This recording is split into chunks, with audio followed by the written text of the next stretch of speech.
Today I share answers to questions about how I feed my dogs, how do I engage with elderly dogs, will I breed this, will I train in sheep herding, and am I going to teach online flyball training, and many, many more, because today it's answers to Ask Me Anything.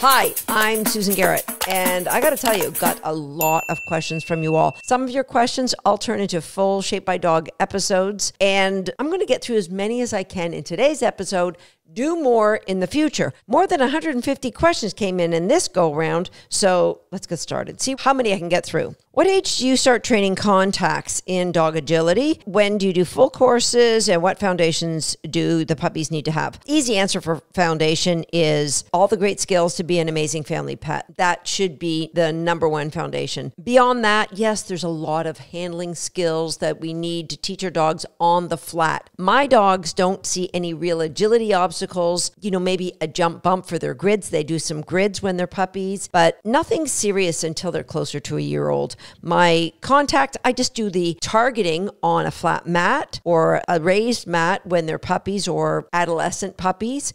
And I don't really start growing that contact behavior until they're close to a year old or older, really. It really depends on the dog. So a dog like this, we really didn't progress very fast at all. 18 months, she had pretty much none of it. So let the dog be the guide. I'm curious how many hours you spend training Profit each day. This is from Mary Pedersen Miley. Okay, so if you consider that if a puppy is awake, they are being trained. So the question is, where is the training coming from? So there's formal training where I have got a planned session and I'm training a behavior or a series of behaviors or conditioning something with a puppy.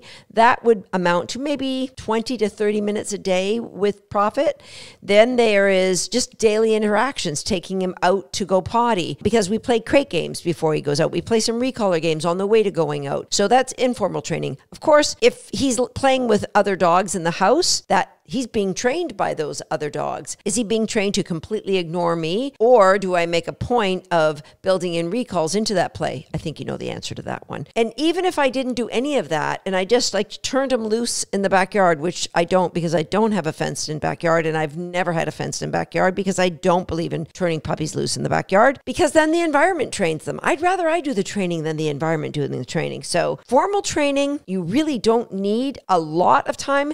I think if you're somebody like me, I need less time than somebody who is new to this because I have so much more experience. But 20 to 30 minutes a day is all I can squeeze into my busy day in formal training. But it's just the little, what I call daily quickies that make all the difference in the world for a puppy or any dog, really. Can you share the exact protocol you did for this to get her out of her fear? This comes in from Jack Goodman. Jack, if you go to Shape by Dog episode number 203 and 204, I go into great detail what I did with Thissy. From Ivy Hillard, are there any disadvantages or severe downsides to having a dog trained in multiple sports? For example, ring sport, agility, obedience. And how can I work around the disadvantages? I think it's actually really, really good for dogs to cross-train in multiple sports. The only downside is if behaviors get away from you. So there's going to be foundation behaviors. For example, if you did sheep herding and competition obedience, maybe you want your dog focusing so penetratingly on you for competition obedience, but sheep herding, we really want them to have the freedom to do a little bit of work and balancing the flock on their own. So there's got to be some freedom for the dog to work the flock as they see fit. So it really depends how the sports that you're choosing balance one another. Are there skills that maybe if you're doing flyball and agility, maybe you need to do extra jump grids in agility depending on the dog. A dog like this, flyball has been one of the best things for her and for her jumping. So depends on the dog and depends on the sports. But I think having a dog in more than one sport is so good for their brain, but also make sure that you don't turn into like a parent who has their kid enrolled in every single sport and the kid really gets a bit bit sour on all this activity and they really don't have joy for any of it. If that's your guide, I think you're going to be fine. From Robin Lambert, what's on your Secret Santa wish list? People tell me I'm a very, very difficult person to buy for. And, you know, anything natural probably is on mine. Maybe some vegan chocolate chip cookies. No, just kidding. I can't eat things like that anymore. Do you plan on competing in the UKI US Open in 2024? Yep, that's my plan right now. What would you identify as 3 to 5 natural abilities or qualities of any agility dog? So of any agility dog, Robin, or of the great ones, I personally think any dog you love that is physically sound can be a great agility dog. Like, you don't have to go through dog after dog to find the perfect one. I think all dogs, because of the nature of the sport of dog agility, it's just chasing your handler, your mom or your dad, chasing them around and doing jumps and hoops, right? Like it's a fun game. All dogs trained properly can be taught to really enjoy it. So if you're thinking of dogs that really excel, it would be dogs that have equal balance for food and toys, dogs that are playful in their nature. So those dogs trained properly, they're going to love the game. They're going to love to play a game. Obviously, if they have really nice structure, that helps with the longevity in the sport. And I think you want a dog that has a lot of drive, but that they stay thoughtful in drive. So there's a few characteristics of what makes great agility dogs. So some of these came in from Instagram, so I don't have people's names. I've got their handles, and I can't read this one. SoPeto320. How to teach my dog not to destroy toys. My dog, when left alone with a mascot, turns it inside out. Number one, when I see a puppy start to pluck at anything, a bed, a toy, I will remove that thing and throw in some puppy bombs. So in Shape by Dog episode number 232, I talked about predatory motor sequence, where some dogs just like to eviscerate, and plucking toys, destroying toys, that might be a form of evisceration. And so I give them puppy bombs because then they can shred the paper and eat the cookies. I will also just remove what they're plucking for a bone. And I do that often enough. And my dogs just learn to shred appropriate things and not chew their toys. But you have to be vigilant about that and not leave a puppy alone with a toy that they might want to shred, because I think that's potentially a hazard for them to choke on something or get a blockage. If a dog is not actively training or lounging with you, do you always have them in a crate or a pen? This is from Hi Pretty Penny. No, my adult dogs are never crated, or maybe other than in a car, or maybe at a dog trial, an event, they might be in a crate there. But once they're no longer puppies, they just hang out in the house and do whatever they want to do. Now, my puppies will be in a crate when they're not being supervised by me, or most of the time they're in a next pen. Occasionally they might be in a crate. Like if I'm going out, I won't leave a puppy because I just think it's a little dangerous. So if I'm going out shopping, I might pop them in a crate. Prophet, who is 5.5 months old, he's in a pen if he's not being supervised. But once they know not to go to the bathroom in the house, and I can close off the area so I can see if they're chewing on anything inappropriate. My goal is to give them the freedom to be out so that they learn just to hang out in a bed and chew on a bone, or, not be a nuisance to other dogs. That's my goal. Once they get to that stage, they can be loose with all the dogs. This is from Beck Yoke. When to add the verbal cue? Is it right before they do the desired action or right when they do it? So the correct answer is right before, but if you go to episode number 113, I go into greater detail there on the exact timing and how to add a cue. Will you ever do public training again? This one is from Cats Love Dog. Will I ever, and I assume will I ever teach a seminar? Sure, I do. I taught in Australia last year. I love teaching live. I love teaching in person, but I can't help as many people when I teach in person. So I love lecturing. I will be lecturing at APDT in 2024. So I will be teaching. That will be an in-person event, but most of the time I am teaching online.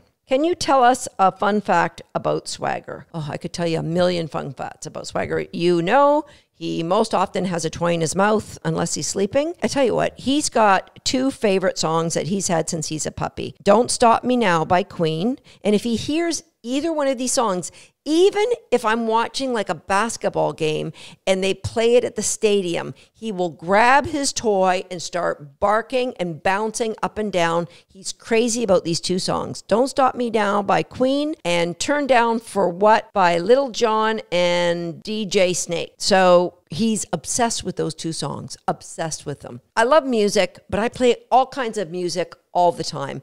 And those are the two songs that Swagger loves. This one's from BF Boguez. I really don't have a burning question. I just want to thank you for what you do. Thank you. That's super kind. I appreciate that feedback. Another one from Danielle I'm sorry to butcher all these names. Verhoeven 1.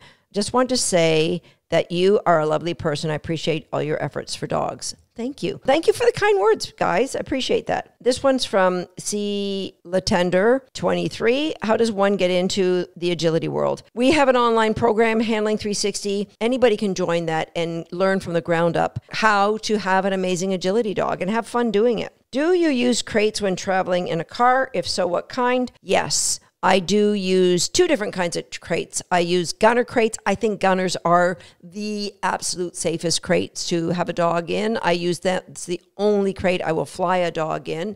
I also use Roughland crates, and they come in all kinds of really cool colors, but very, very safe for cars. Those are the only two crates that my dogs travel in a car. From Banana Bell 82, do you feel equally connected to all of your dogs, past and present, or are some extra special? This is a great question because I think the correct answer is, oh, of course I do. Yeah, I feel connected to all of them, but that is not true. There are some dogs I just didn't feel as connected to. Loved all my dogs. There hasn't been a single dog that I've owned that I haven't loved. But what I have learned, and keep in mind I'm a very spiritual person, and what I have learned is just like people, there are some dogs that they don't need us as much, that they have their own way of going and they don't want constant attention from us. So the one dog that comes to my mind is Buzzy, the dog I wrote Shaping Success about. Amazing dog. He taught me so much.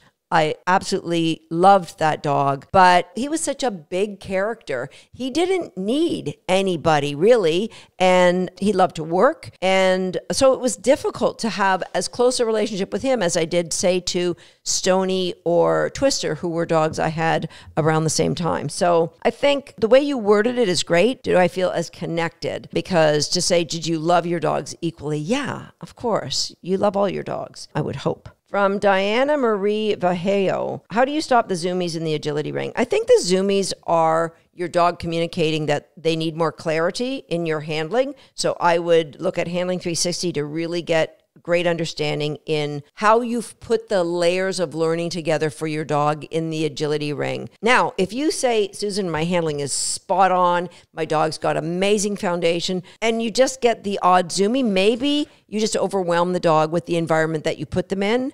But what I see is in most cases, the dog, it's a communication problem because the dog is confused by the handling and the lack of foundation of how to drive a path from obstacle to obstacle. Most people, when they're training agility, they focus on the obstacles, reef pulls, contacts, jumps. They don't focus on the path that connects those obstacles, and that's when dogs get confused. How do you train your pups to bring toys to your hand? I have a program called Bring Me, and it is a free bonus that you will get in as a member of Homeschool the Dog or our Recallers programs. Smiling Bear 2000, dealing with reactivity between dogs in the same household, usually after potty. If you go to Shape by Dog episode number 72, it's called Project Togetherness, and it's about creating harmony in your household. Now, if you have a serious problem where these dogs do not like each other, I seriously encourage you to look into the counseling of a certified veterinarian behaviorist. And please, not a dog trainer that calls himself a behaviorist. It could be a dog trainer, but that's got extensive accredited certifications in behavior. Important distinction, my friend. What was the science or motivation to switch to once-a-day feeding? Really, the motivation that got me looking into it was Dissy's digestive problems. And the naturopath I was working with said her gut really could use an extended break during the day.